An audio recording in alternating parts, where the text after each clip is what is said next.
C'è un capitolo di Space Marine che ha portato il concetto di combattere i demoni davvero all'estremo. Sono gli esorcisti, in originale Exorcist, da non confondere con il carro armato delle sorelle guerriere, quello con l'organo lanciamissili, che è un'altra cosa. Oggi vi parlo di loro, ma prima vi ricordo che questo è un video senza impegno pensato per riassumere in maniera semplice qualche piccolo stralcio del vasto universo di Warhammer 40.000. Molti dei dettagli sono stati semplificati in favore di una narrazione più scorrevole, oppure si sono semplicemente persi nel warp. Come sempre ringrazio la pagina dei Tremendi Dei del Caos per avermi aiutato nella realizzazione del video e vi auguro una buona visione. Gli esorcisti sono un capitolo di Space Marine che combattono segretamente i demoni del caos. Funziona un po' come in Baywatch Night: di giorno guardia spiaggia, di notte investigatore che combatte il sovrannaturale. Per gli esorcisti è lo stesso. Ufficialmente sono dei normali marine, specializzati nella ricognizione, ma in realtà stroncano qualsiasi orrore venga ributtato fuori dal warp. Il loro simbolo è questo teschio cornuto, chiamato Calva Demoniorum, e le loro armature sono dipinte di un rosso bello carico, con l'eccezione dello zaino sulla schiena, che invece è di colore nero. Le decorazioni, per esempio l'aquila sul petto, sono in genere nere o color rosso. In generale sono piuttosto aderenti al Codex Astartes, con giusto qualche piccola eccezione, come l'utilizzo di qualche titolo personalizzato, l'avere 12 compagnie invece che le 10 standard, e l'impiego di un numero di scout e truppe d'avanguardia molto superiore alla media. Tra di loro tengono molto anche ai cosiddetti culti oratori, dei sottogruppi di ascolto e dialogo, metà tra un club del libro e un gruppo di alcolisti anonimi, ma anche utili per passarsi informazioni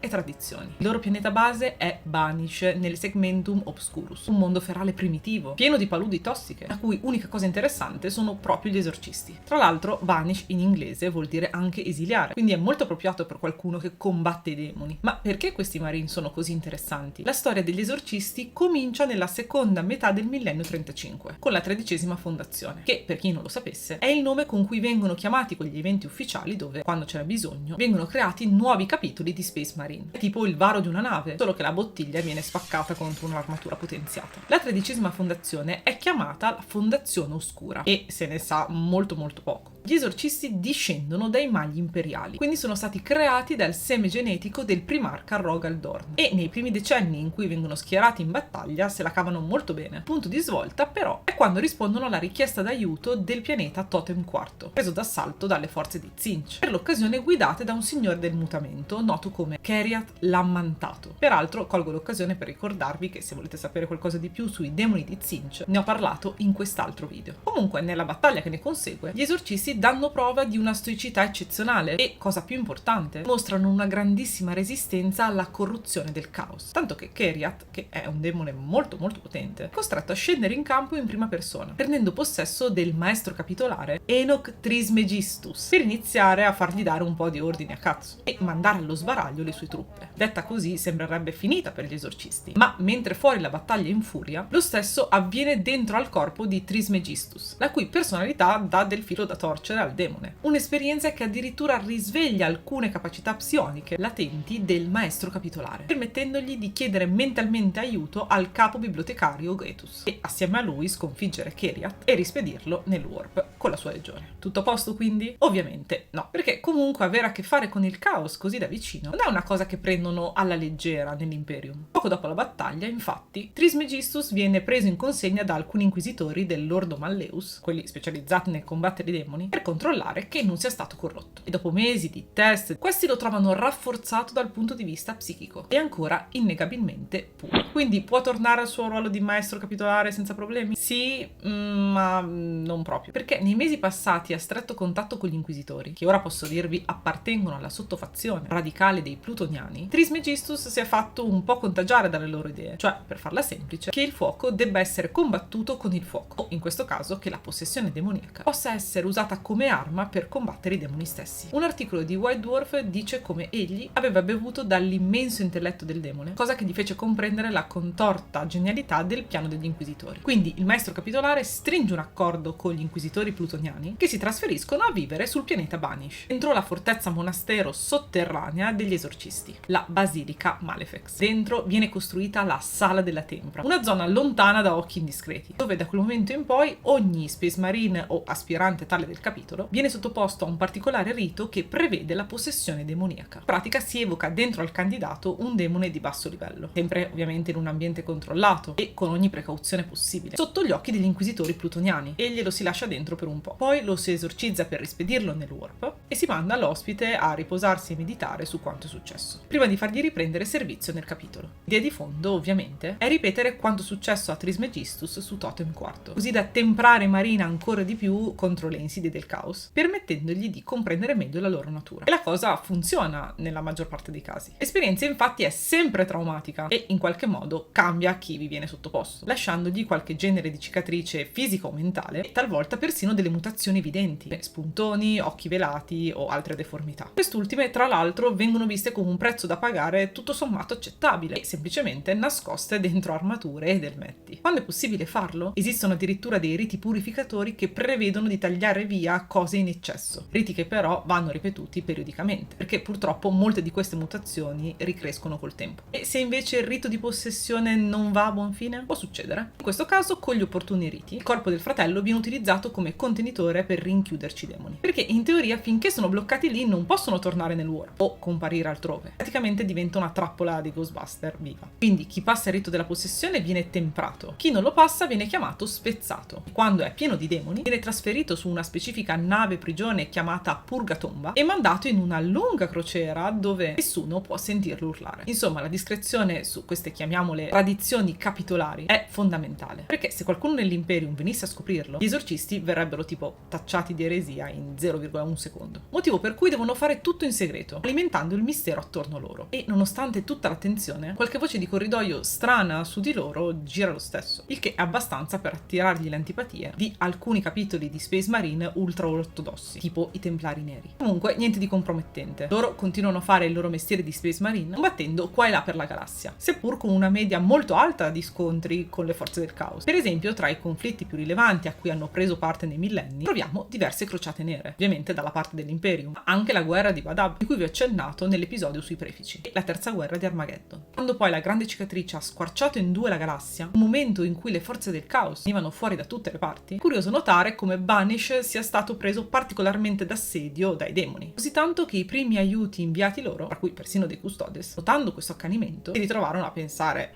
la Madonna!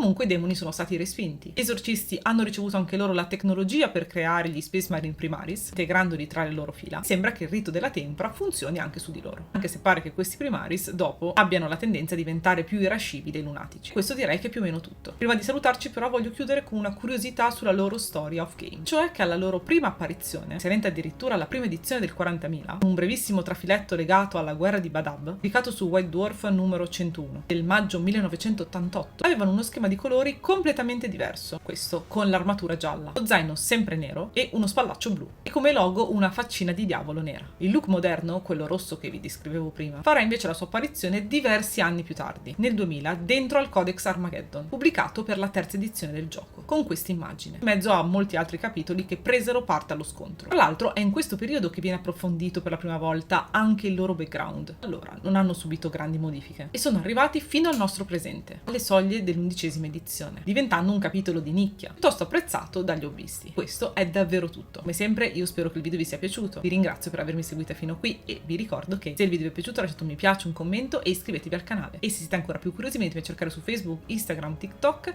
o sul mio sito villanoriSpace.it. Come sempre trovate tutti i link in descrizione. Se vi piace quello che faccio e volete darmi un supporto in più, potete abbonarvi al canale, proprio qui su YouTube. E a tal proposito ringrazio di cuore tutta la banda di Trismegistus che l'hanno già fatto.